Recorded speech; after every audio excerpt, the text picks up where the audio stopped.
pembahasan tentang sedekah. Ini paling demen banget, ini paling seneng banget saya ngebahas ini nih, karena banyak pertanyaan. Gus, kasih saya jalan pintas bagaimana bisa menerapkan hukum tarik menarik dengan cepat. Oh, permintaannya dengan cepat loh. Ketika saya jawab yang paling cepat mengundang keajaiban adalah sedekah, lalu tiba-tiba mikir, waduh, sedekah lagi nih, disuruh sedekah lagi, ngeluarin duit lagi nih. Karena mindset kita ketika kita bicara sedekah adalah sisa berapa. Mestinya ketika bersedekah adalah jadi berapa. Begitu banyak janji Allah. Ada ratusan mungkin janji Allah tentang sedekah. Saya sedikit ingin buka mindset kamu ya. Kalau kamu, Anda semuanya diajak berbisnis oleh si fulan, dan si fulan, dengan keuntungan 1 bulan sekian. Ketika bicara keuntungannya, diinfokan keuntungannya langsung seketika, wow, fantastis, langsung ikut tanpa harus berpikir spekulasinya. Padahal sama-sama itu sedekah, itu sebenarnya investasi, dan ikut berbisnis dengan orang lain itu juga investasi. Pertanyaan saya, mana yang berpotensi rugi? Sudah mulai sadar ya? Ketika yang menjanjikan manusia kita langsung percaya, tapi ketika Allah yang menjanjikan kita masih meragukan. Itu kebalik sebenarnya. Jadi yang benar adalah ketika Allah yang berjanji, tidak ada kerugian di sana. Itu informasi dari saya ya. Sekarang yang paling terpenting itu bagaimana sih menerapkan sedekahnya. Bagaimana cara menerapkan sedekah supaya sedekah itu benar-benar bisa mendatangkan keajaiban. Sedekah itu berbagi atas apa yang kamu miliki. Ada yang wajib, ada yang sukarela. Yang wajib 2,5. Yang sukarela tergantung keinginanmu apa. Ada beberapa risalah penjelasan bahwa 2,5% itu bukan sedekah, itu mengembalikan hak orang.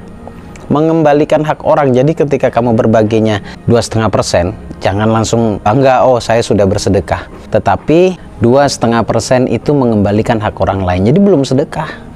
Jadi jangan menganggap bahwa itu sedekah. Oh, saya sudah bersedekah 2,5%, Gus. Belum. Penjelasan yang saya maksud ada 2,5% itu baru mengembalikan hak orang lain. 10% itu menyelamatkan harta kita dari fitnah dan bala. Maksudnya menyelamatkan dari tipu menipu. Kemudian harta kita Allah selamatkan. Kalau kita bersedekahnya 10%, Allah selamatkan dari apa? Dari bala. Kemudian dipinjam orang kemudian nggak kembali dan lain-lain. Itu 10%. Untuk apa ya? Untuk menepis itu semua.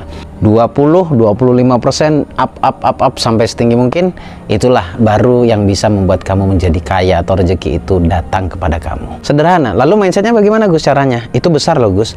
Supaya itu tidak kesan besar, ini bicara psikologi sebenarnya. Supaya tidak kesan besar, ketika kamu dapat rezeki, saat itu juga segera kamu bagi. Karena kalau kamu tumpuk-tumpuk, kalau 1 bulan kamu baru mau berbagi, yang ada nanti secara psikologis kamu berat mau berbagi. Sederhana teman-teman sebenarnya kalau bicara sedekah. Ada satu pola yang sering saya edukasikan ke semua peserta saya. Bagaimana sih caranya bersedekah? Begini, ini berkaitan dengan psikologis. Psikologis berkaitan dengan keyakinan. Keyakinan berkaitan dengan apa yang ingin kita perbuat. Katakanlah kamu mau mencoba ada sedekah subuh, sedekah pagi, sedekah malam, sedekah Jumat, tapi nggak ada feedbacknya, Gus. Masalahnya di mana? Sebenarnya bukan masalah di sedekahnya, masalahnya di psikologismu. Sedekahnya nggak berbalas, pasti berbalas. Hanya saja berbalasnya itu ya macam-macam bentuk pembalasannya. Kalau misalkan kamu ngomong rezeki saja itu jamak loh, banyak. Rezeki itu tidak hanya uang, rezeki itu bisa kehidupan, rezeki itu kesehatan, rezeki itu senyum orang lain kepada kita, rezeki itu kita menemukan banyak hal yang positif di luaran sana. Itu juga rezeki, tergantung. Sekarang di mindset kamu, ketika kamu bersedekah kamu ingin apa? Nah, ketika saya mengatakan kamu bersedekah ingin apa, pasti tertolak nih. Wah, nggak benar nih, masa sedekah disuruh ngarep. Nah, ujung-ujungnya akan bicara tentang ikhlas kan? Karena banyak orang yang tidak paham, banyak orang yang masih pengertian yang seutuhnya itu diputus. Ikhlas menurut saya adalah tidak boleh berharap. Ini yang suka ditelan langsung tanpa tahu kalimat berikutnya. Tidak boleh berharap selain daripada Allah. Jadi kalau berharapnya kepada Allah sah-sah saja, kitanya saja yang suka skat-skat itu. Caranya bagaimana? Kalau kamu mau sedekah subuh, sedekah pagi, berapapun sesuai dengan nyamannya psikologismu. Ini kan belajar ya, ini latihan ya. Tak harus gede gitu ya, belajar dari yang terkecil. Oh, katanya 2,5% belum berbagi, Gus. Gini, kalau bicara angka itu kebijakan kamu, yang penting jangan terlalu dipres kecil banget ya, karena kalau rezekimu gede ya kamu harus sesuai juga untuk bersedekah. Lalu secara psikologis harus ada di dalam pikiranmu, di dalam benakmu, di dalam hatimu, bahwa hakikinya ketika saya berbagi, saya yakin pasti Allah membalasnya. Kalau ini kita manipulasi sedikit ya, definisi ngarep ke Allah gitu ya, pasti Allah membalasnya, karena memang janji Allah begitu banyak. Salah satu yang paling kecil menurut saya janji Allah itu, Allah mengatakan dalam Quran, man jaa bil hasanati falahu asyrun amsalihha. Satu kebaikan Allah balas dengan 10 kebaikan. Ya kalau kebalikannya buruk ya. Saat kamu berbagi, saat kamu bersedekah, ini nih yang paling menurut saya sangat-sangat bisa menarik keajaiban. Saat kamu bersedekah, beranikan diri kamu meminta ke Allah seketika. Saat kamu bersedekah, lalu ucapkan, ya Allah, terimalah amal baikku, terimalah amal solehku yang tidak seberapa ini, dan jadikan sedekah ini sebab engkau kabulkan hajatku ya Allah. Itu boleh, itu sah. Karena memang jangankan doa ya, jangankan rezeki yang kamu minta, kesehatan tubuh saja yang nggak nyambung menurut kita itu bisa sembuh ketika kita bersedekah. Kenapa kok bisa demikian? Kalau kamu bersedekah itu ada psikologis, ada rasa di dalam hati yang seakan-akan plong. Nah, plongnya hati itu ada energi yang sangat luar biasa yang keluar dari tubuh kita, dari ruh kita, jiwa kita. Energi tersebutlah yang membuat tubuh kita sembuh atas izin Allah semuanya. Jadi perbuatannya yang menghidupkan psikologis kita, perbuatan sedekah itu. Lanjut ya, saat bersedekah hatimu lagi benar-benar plong di sana, maka berdoalah. Karena saya mengacu kepada 2 hal yang sering saya sampaikan, 3 sebenarnya. Di sini saya mau katakan 2 hal. Berdoalah di saat tenang dan senang. Dan 2 momentum ini bisa kamu lakukan, bisa kamu dapatkan saat kamu bersedekah. Orang bersedekah itu tenang, dan orang bersedekah itu biasanya senang. Lalu berdoalah di sana. Doanya dengan kalimat-kalimat atau dengan kata-kata yang elok, yang sopan kepada Allah. Karena minta itu perintah Allah. Ud'uni astajib lakum, mintalah padaku, maka niscaya akan kukabulkan. Pada siapa sedekah yang bisa mengundang keajaiban? Anda butuh keajaiban kan? Kalau saya bilang sedekah itu sebenarnya semuanya baik. Pada siapapun, pada orang di jalan, bahkan pada orang kaya juga baik kalau mau bersedekah. Tapi pertanyaannya kan Anda butuh keajaiban.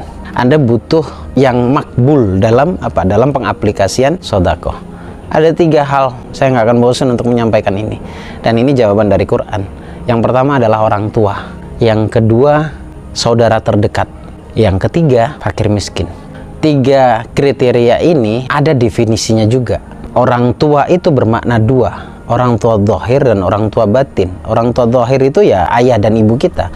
Orang tua batin itu adalah guru yang mengenalkan Anda kepada Allah, guru yang mengedukasi Anda tentang agama. Atau jangan-jangan hari ini Anda lupa bahwa Anda pernah belajar ngaji pada si fulan, kiai kampung, ustadz di kampung, tapi hari ini seakan-akan tidak kenal, sehingga membuat hidup kita semakin sulit. Karena boleh jadi hati seorang guru, hati seorang ustadz itu memanggil, kemana ya muridku?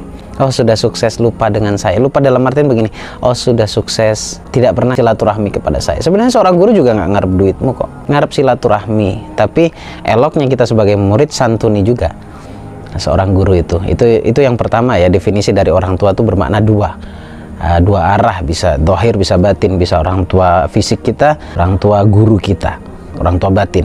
Nah yang kedua adalah saudara kita, saudara terdekat. Tapi juga jangan bentuk mentalnya menjadi mental miskin yang setiap saat hanya mengharap Anda memberikan. Lihat baik-baik yang benar-benar membutuhkan. Kemudian yang ketiga adalah fakir miskin. Nah, fakir miskin ini bisa janda tua, bisa tetangga. Kerucutkan sedekahmu pada itu dulu untuk sementara. Lalu lebih-lebih kepada orang tua ataupun guru, nggak usah sungkan untuk minta doa.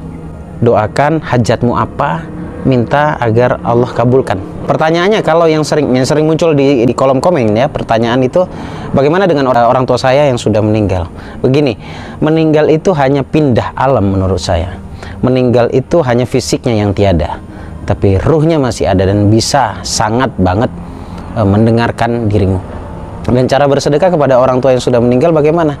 Kamu bersedekah saja kepada orang lain, tapi katakan pada mereka yang menerima sedekahmu, siapapun itu, gurumu atau orang lain, siapapun, sebutkan, ini sedekah dari almarhum orang tuaku. Insya Allah pahalanya akan mengalir juga kepada almarhum orang tuamu, dan juga tidak mengurangi pahala yang Allah siapkan kepada kamu. Artinya imbalan baiklah dari Allah gitu. Kita nggak usah alergi ngomongin imbalan ya, karena memang imbalan itu dijanjikan oleh Allah gitu. Tidak usah alergi, tidak usah resah, gelisah kita sok-sokan hari ini mengatakan nggak boleh ngarep sama Allah. Saya berdoa, bukankah berharap itu berdoa ya? Bukankah berharap itu juga menyembah kepada Allah? Tapi kalau itu dilarang, itu menjadi masalah bagi kita. Seperti itu teman-teman. Jadi simpulan dari video kali ini tentang sedekah, maksimalkan dalam sedekah. Saya tidak bicara angka, maksimalkan dalam apa? Dalam kesungguhan bersedekah, dalam berilmu tentang sedekah. Karena sedekah itu sangat luar biasa, membawa kebaikan dan feedbacknya luar biasa kepada kita. Coba kamu perhatikan baik-baik. Emang ada orang sukses tanpa sedekah? Sepertinya menurut saya tidak ada. Kalaupun tidak vulgar mereka menyampaikan pada orang lain, diam-diam sedekahnya ekstrim. Dan jangan takut kalaupun kamu sedekah itu ada yang ngeliat, kemudian sedekah sengaja kamu posting, nggak apa-apa, ambil sisi positifnya. Mana tahu dia sadar ternyata ketika melihat kamu sedekah, dia juga ingin bersedekah. Kamu dapat double-double pahalanya. Jadi seperti itu teman-teman, silakan dipraktekkan, silakan dicoba. Terakhir dari saya, bagaimana cara mencobanya? Bersedekahlah di waktu-waktu tertentu, bisa subuh, pagi, sore, ataupun malam. Setelah kamu bersedekah atau saat kamu bersedekah, segera minta sama Allah apa hajatmu dan minta setulus-tulusnya sama Allah agar diterima amal baikmu. Kemudian Allah jadikan sedekah tersebut dijadikan sebab dikabulkannya doamu atau hajatmu. Sebutkan doanya.